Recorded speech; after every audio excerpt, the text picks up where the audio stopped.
اعوذ باللہ من الشیطان الرجیم، بسم اللہ الرحمن الرحیم۔ اشفاق احمد صاحب فرماتے ہیں، میں بڑی دیر تک روم جو کہ اٹلی کا دارالحکومت ہے وہاں رہا ہوں۔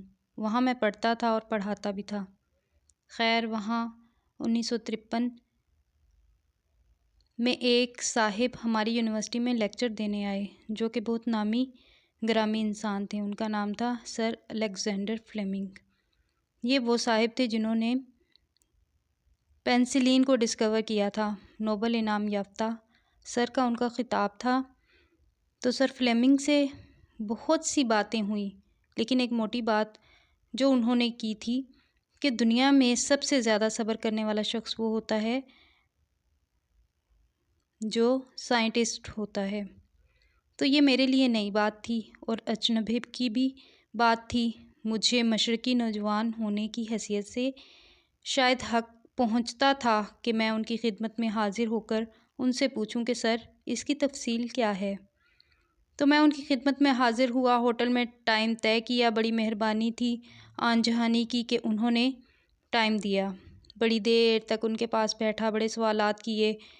میں آج اس کا ایک چھوٹا سا قصہ آپ کو عرض کرتا ہوں۔ میں نے کہا کہ سر یہ آپ ایجادات کرتے ہیں، یہ جو آپ ایجادات کرتے ہیں اور جو آپ اتنے رتبے کے سائنٹسٹ ہوتے ہیں، یہ آپ کو کیسے آ جاتا ہے؟ انہوں نے کہا کہ اس میں ہمارا کوئی اتنا بڑا کمال نہیں ہوتا، ہم تو بس لیبارٹری میں جاتے ہیں اور لیبارٹری میں حاضر رہتے ہیں اور چوکس رہتے ہیں اور ہم کوئی کام نہیں کرتے، بس ہم لیبارٹری میں ڈانس کرتے ہیں، ایز اے درویشیز ڈانس۔ کہنے لگے کہ درویش کا مطلب جانتے ہو؟ میں نے کہا کہ سر وہ تو ہے ہی ہمارا، یہ تو آپ نے بارو کیا ہے ہم سے۔ کہنے لگے جیسے ایک درویش ناچ کرتا ہے اسی طرح سے ایک سائنٹسٹ اپنی لیبارٹری میں ہر وقت ہمہ اس ناچ میں لگا رہتا ہے، the dance of intelligence, dance of life, the dance of something to have. اچھا، میرے لیے یہ نئی بات تھی کہ یہ کیسے ہو سکتا ہے، اور انہوں نے کہا کہ علم جو ہے وہ عالم مطلق کے پاس ہے، اللہ کے پاس ہے، انسان کے پاس نہیں ہوتا۔ پھر وہ ذرا سے ڈرے کیونکہ میں بالکل جنگ تھا۔ کہنے لگے do you believe in God? میں نے کہا سر بلیو کیا کرنا ہے، وہ تو ہے ہی ہمارا۔ تو کہنے لگے اچھا، thanks God that you believe in God.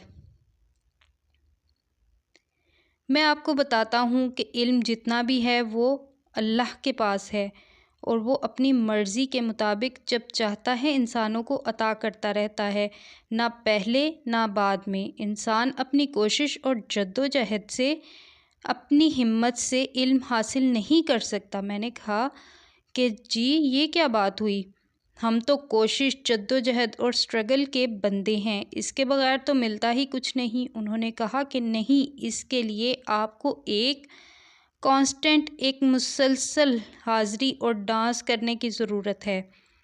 جھولی پھیلا کر، کشکول اپنا لے کر موجود رہو کہ کب علم عطا ہو، اور جب چاہتا ہے دیتا ہے۔ اور وہ کہنے لگے کہ کئی ہزار برس سے درختوں کے اوپر سے سیب زمین پر گر رہے تھے، کسی نے کوئی نوٹس نہ لیا۔ سیب تو گرتا ہی رہتا ہے نا۔ پھر اللہ نے جب علم عطا کرنا مقصود جانا تو پھر اس نے ایک فرشتے سے کہا کہ جا، یہ جو ایک بابا کوٹ پہن کے سیب کے درخت کے پاس بیٹھا ہوا ہے اس کے کان میں جا کر کہہ دے کہ یہ گریوٹی ہے۔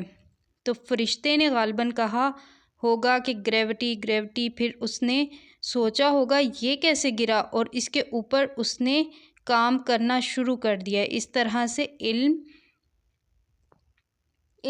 سے علم صرف عالم مطلق اپنی مرضی سے عطا فرماتا رہتا ہے۔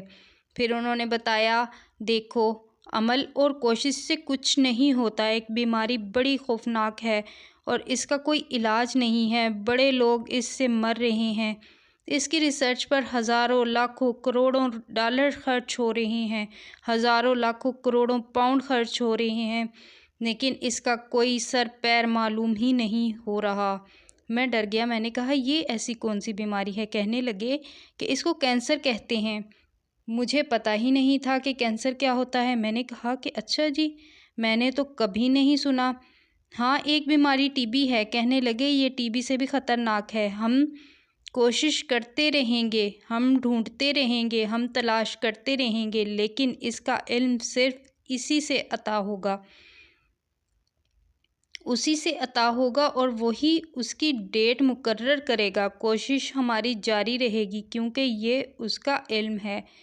میں نے کہا سر، آپ کے خیال میں اس کا علاج کب مل جائے گا؟ تو کہنے لگے کہ میں یقین سے تو نہیں کہہ سکتا، میرا اندازہ ہے کہ شاید 1960 یا 1962 میں اس کا علم ہو جائے۔ تو پیارے لوگوں، 1960 1962 گزر گیا، 90s گزر گیا، 92 گزر گیا، 98 ہے۔ وہ جب چاہے گا عطا کرے گا۔ ہمیں اپنی جھولی پھیلا کر اس کے حضور مسلسل رقص کرتے رہنا چاہیے تاکہ وہ دے، اور صبر اختیار کرنا چاہیے۔ وہ سائنٹسٹ اپنی ریسرچ میں اور اپنی تحقیق میں کرتے ہیں۔